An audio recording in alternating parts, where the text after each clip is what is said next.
votre émission high-tech, consacrée aux nouvelles technologies, tous les jeudis à 14h. Nouveautés, tendances, sorties, événements. Retrouvez toute l'actualité des nouvelles technologies sur Radio Soleil avec Walid.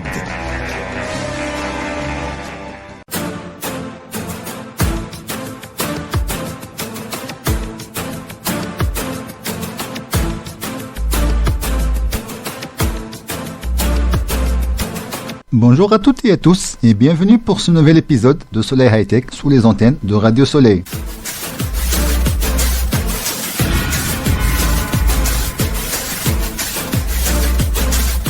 Miss IA, le premier concours de beauté qui récompense des femmes virtuelles. Caméra de surveillance, paintball, ampoule intelligente, des solutions de surveillance intelligentes et insolites, voitures convelables électriques, 12 cycliques, invention du concours Lépine de 2024. Cyberattaque à l'hôpital de Cannes, des milliers de données confidentielles ont été diffusées par des hackers. AirChat, le nouveau réseau social qui mise sur les messages vocaux. Et pour finir, faut-il interdire les réseaux sociaux aux jeunes? C'est aux parents de fixer les règles. Voilà le programme du jour. Allez, c'est parti, bonne écoute.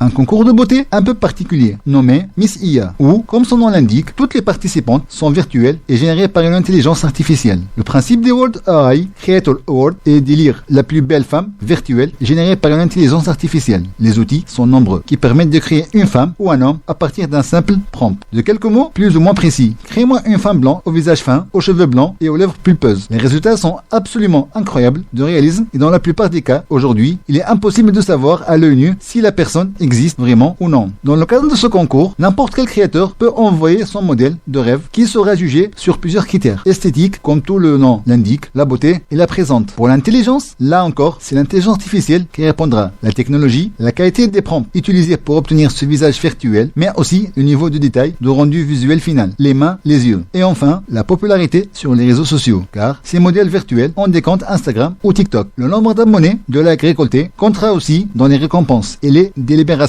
Ça sera un jury mixte, 2 humains, un homme et une femme, qui font partie de l'organisation du concours, et 2 influenceuses IA, des avatars virtuels qui comptent comme des humains sur les réseaux sociaux et qui ont parfois de certaines milliers de fans.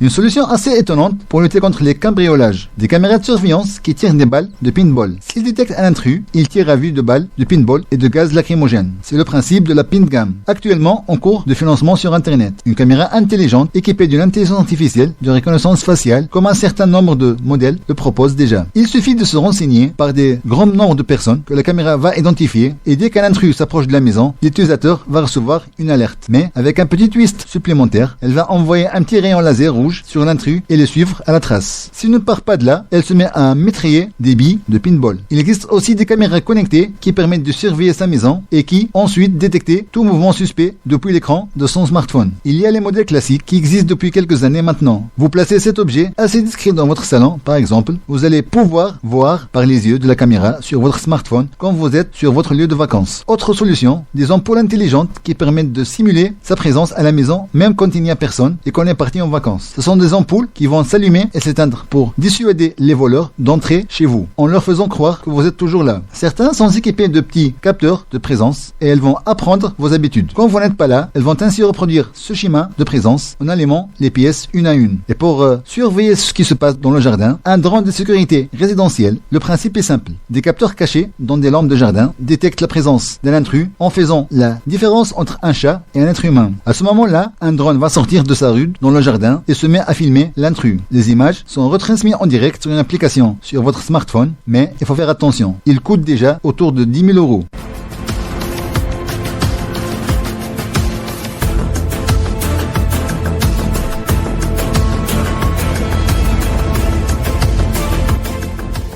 La La 123e édition du concours Lépine s'est déroulée à la foire de Paris et son lauréat a été désigné. Au menu notamment une voiture gonflable électrique, une douche cyclique et une coupelle qui récupère le glace des Esquimaux. La presse purée, le fer à repasser, le stylo à billes, la tondeuse à cheveux. Toutes ces inventions sont passées par le concours Lépine, festival de l'invention. À noter qu'il faut débourser 1240 € environ pour un stand pendant toute la durée de la compétition, selon un chiffre avancé par la présidente du concours, Barbara Doré. À cela s'ajoute le coût de la maquette ou du prototype. Une coupelle qui récupère le glace qui coule des Esquimaux. C'est le produit star du concours Lépine auprès des parents. Zéro gaspille, une thématique très présente sur le concours cette année. C'est le cas avec la douche cyclique qui recycle l'eau. Un concept qui ne laisse pas indifféremment les visiteurs. Audrey, 10 ans, n'est pas passée à côté de la voiture gonflable la plus chouette des inventions qu'il a pu observer. L'automobile et son permis, doté de 4 places, électrique et portatif. On va faire le véhicule électrique qui coûte 3000 €, assure son concepteur Benoît Paillard. Pour cela, on fait le véhicule le plus léger possible. On remplace les parties métalliques par de l'air et on gagne notre pari.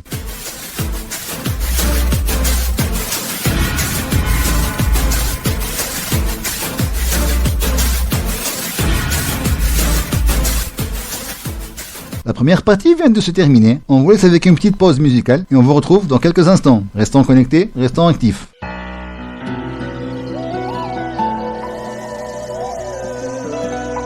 وحشتك انا عمري بغيت نشوفك يا طال صبري طالت عليا غيبتك يلي بغيتيها ندير لك انا بخاطرك ويا عمري يا عمري يا عمري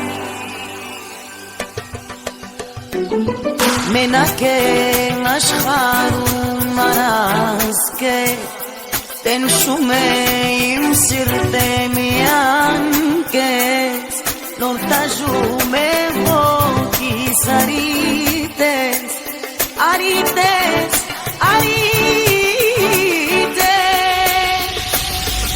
اسخثرو ما ميغانا ميغانا جانا جانا منا امجركم منا امجركم منا منا سرتي سراكتا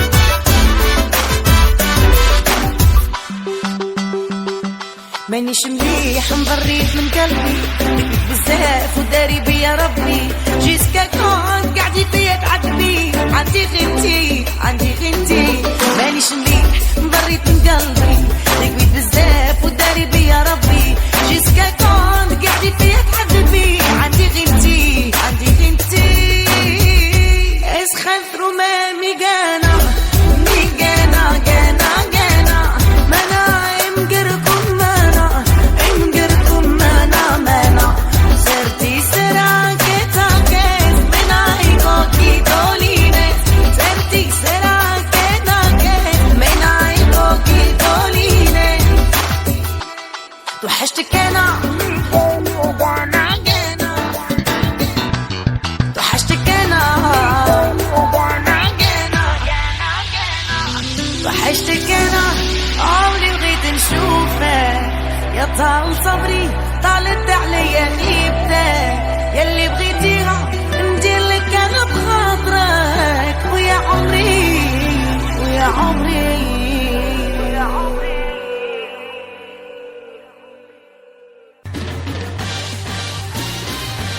Soleil High-Tech sur Radio Soleil.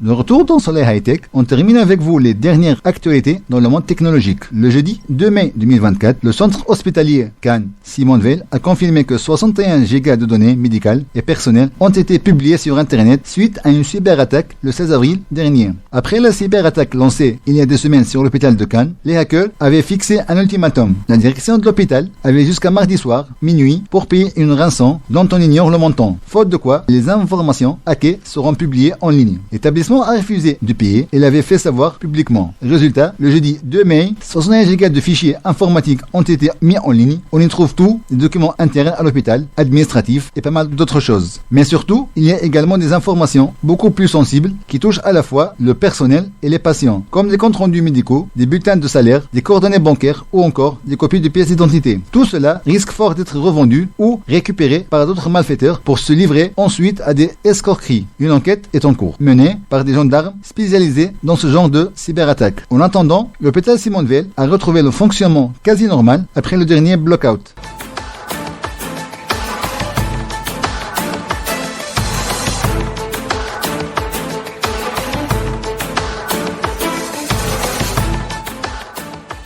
Un nouveau réseau social, un de plus, qui cartonne actuellement aux États-Unis. Il repose sur la voix et donc les messages vocaux. Les messages sont ensuite retranscrits à l'aide d'une intelligence artificielle visible sur une timeline à l'instar de ce que propose le X ou Facebook. AirChat se présente comme un talkie-walkie social. Ici, pas de clavier. Rien ne peut être écrit avec les doigts. Il n'est possible que de parler et envoyer des messages vocaux. Il suffit d'appuyer sur le petit micro et le message est instantanément publié. Il peut être soit écouté sous forme de note vocale, accéléré si besoin, soit lu via une timeline qui ressemble à celle de X, ex-Twitter. Ceux qui veulent répondre le font de la même manière. C'est une intelligence artificielle qui gère la transcription de l'audio vers le texte. Une retranscription robuste, même en cas de doute ou de reprise de message vocal. À noter que l'intelligence artificielle est aussi utilisée pour traduire les vocaux dans la langue du choix de l'utilisateur ou pour générer une photo de profil. Le concept peut sembler étonnant, mais connaît un très gros succès. AirChat s'est propulsé dans le top des applications les plus téléchargées. De loin, ça fait un peu penser à un certain Clubhouse, réseau social basé sur la parole qui était devenu très populaire il y a quelques années avant de disparaître. Le fonctionnement d'AirChat est cependant quelque peu différent.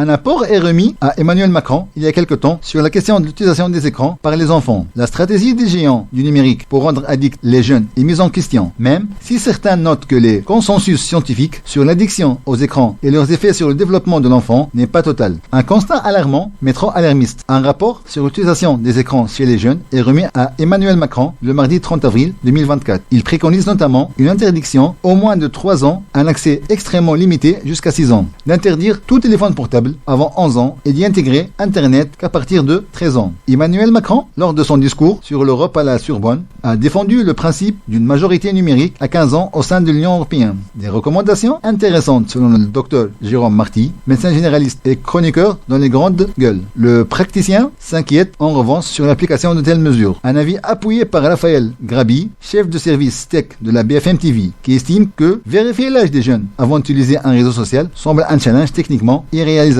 Olivier Troche s'interroge aussi sur les éléments scientifiques qui justifient une telle interdiction aux mineurs. L'effet de la télé et des écrans sur les enfants est en effet encore loin de faire l'objet d'un consensus chez les chercheurs.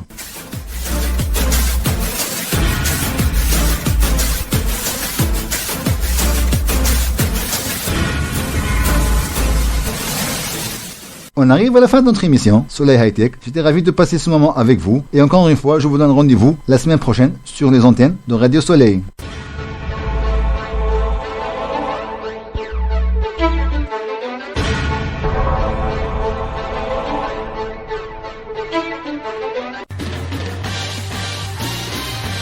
Soleil High-Tech sur Radio Soleil.